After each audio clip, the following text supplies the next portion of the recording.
എന്നിട്ട് കുറച്ച് കറിവേപ്പില. ഹലോ, നമസ്കാരം. എൻ്റെ എല്ലാവർക്കും ഒരു വെൽക്കം ടു കറിവീട്. വീണ്ടും ഒരു വ്ളോഗിലേക്ക്. അപ്പോൾ സാധാരണ മലയാളികൾക്ക് തോന്നണ പോലെ എനിക്ക് ഇത്തിരി കപ്പയും മീൻകറിയും കഴിക്കണമെന്ന് തോന്നി. അപ്പോൾ ഇന്ന് അമ്മ പറഞ്ഞു എന്നാൽ പിന്നെ കപ്പയും മീൻകറി ആയിക്കോട്ടെ. അപ്പോൾ എങ്ങനെ തുടങ്ങല്ലേ?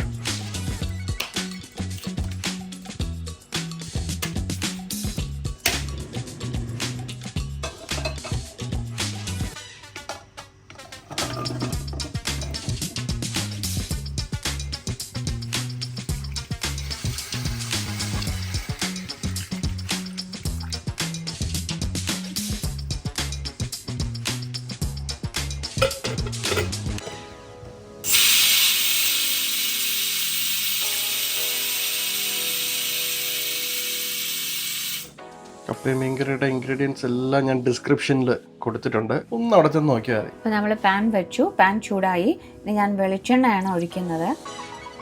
എണ്ണ ചൂടായി. അപ്പം നമ്മൾക്ക് കുറച്ച് കടുക് ഇട്ട് കൊടുക്കാം. കടുക് പൊട്ടി. അപ്പം ഞാൻ വറ്റൽമുളക് ഇട്ട് കൊടുക്കുകയാണ്.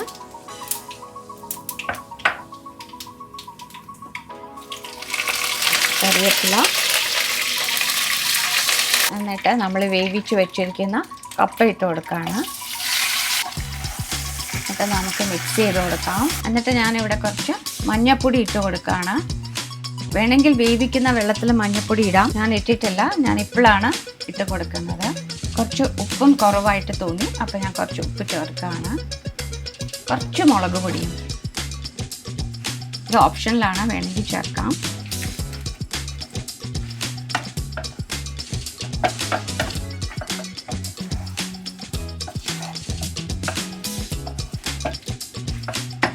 അപ്പോൾ കപ്പ ഇവിടെ ആയിക്കഴിഞ്ഞു. നമുക്കിനി മീൻ കറി ഉണ്ടാക്കാം. മീൻ ഉണ്ടാക്കാനായിട്ട് ചട്ടി വെക്കാം.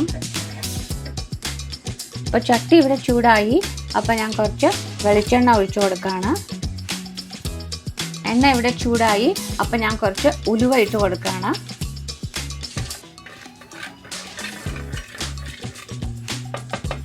കുറച്ച് കടുകും. അപ്പോൾ കടുക് പൊട്ടിക്കഴിഞ്ഞു.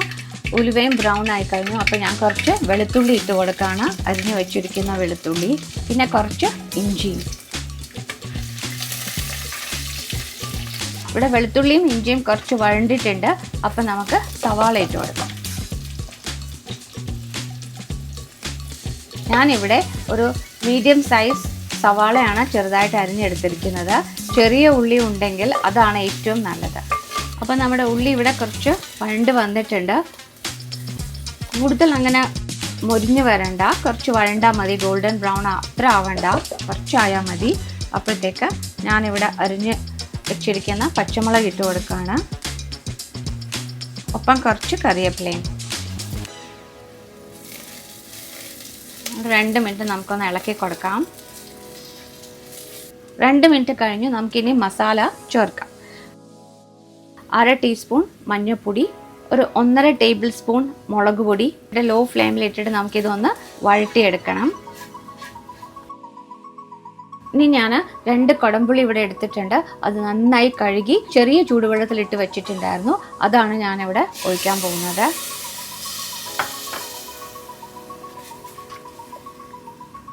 അപ്പം ഞാൻ ഒരു വലിയ സൈസ് ടൊമാറ്റോ പ്യൂരി ഉണ്ടാക്കി വെച്ചിട്ടുണ്ട്. അത് ഞാൻ ഒഴിച്ചു കൊടുക്കുകയാണ്.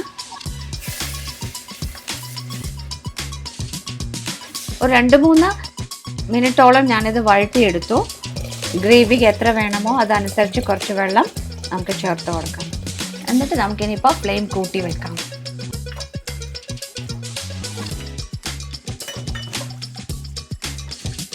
ഇതിന് ഏത് ഫിഷ് വേണമെങ്കിലും ഈ കറിക്ക് ഉപയോഗിക്കാം. ഇവിടെ ഞങ്ങൾ ഒരു 450 ഗ്രാം ഫില്ലറ്റ് ഫിഷ് എടുത്തിട്ടുണ്ട്.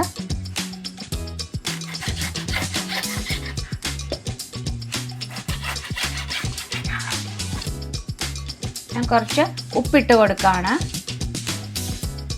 എന്നിട്ട് ഒന്ന് ഇളക്കി കൊടുക്കാം. കാരണം മീൻ ഇട്ട് കഴിഞ്ഞാൽ പിന്നെ നമുക്ക് ഇളക്കാൻ പറ്റില്ല. മീനൊക്കെ പൊടിഞ്ഞു പോകും. കറി നന്നായിട്ട് തിളച്ച് വന്നിട്ടുണ്ട്. അപ്പം നമുക്ക് ഈ ഫില്ലറ്റ്സ് ഇട്ട് കൊടുക്കാം.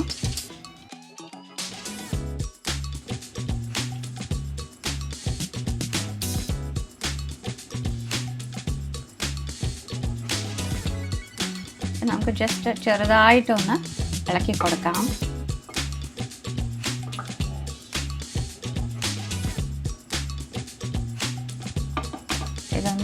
തിളക്കട്ടെ. തീ ഒരു മീഡിയം ഫ്ലെയിമിൽ വെച്ചോളൂ. എന്നിട്ട് നമ്മൾക്കിത് മൂടി വെക്കാം. നമ്മുടെ മീൻകറി ഇവിടെ ആയിട്ടുണ്ട്. എന്നിട്ട് ഞാൻ 1 table spoon Kashmiri chilli powder add ചെയ്തു. അത് വീഡിയോയിൽ എടുക്കാൻ വിട്ടുപോയി. ഞാൻ ഇനിയും ഒരു നുള്ള ഉലുവാപ്പൊടി എൻ്റെ മേലെ ഇട്ട് കൊടുക്കുകയാണ്. കുറച്ച് കറിവേപ്പില, എന്നിട്ട് കുറച്ച് വെളിച്ചെണ്ണ ഒഴിക്കാം. എന്നിട്ട് ഞാൻ ഗ്യാസ് ഓഫ് ചെയ്യാണ്. നമ്മുടെ ഫിഷ് കറി ആയിട്ടുണ്ട്. അപ്പോൾ ഞാനിത് അടച്ചു വയ്ക്കുകയാണ്. 1 മണിക്കൂറിന് ശേഷം ഞാനിത് സെർവ് ചെയ്യാം.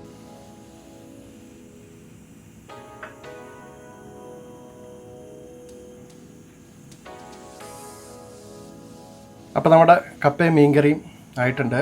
നല്ല മണം അടിക്കുന്നു. എനിക്കാണെങ്കിൽ വിശന്നിട്ടും വയ്യ. ഞാൻ പോയത് കഴിക്കട്ടെ. പക്ഷെ നിങ്ങൾക്കെല്ലാവർക്കും ഈ വീഡിയോ കണ്ട് ഇഷ്ടപ്പെട്ടിട്ടുണ്ടെങ്കിൽ ഒരു ലൈക്ക്, ഒരു ഷെയർ, ഒരു സബ്സ്ക്രൈബ്, അങ്ങനെ എന്തെങ്കിലുമൊക്കെ ചെയ്തിടുക.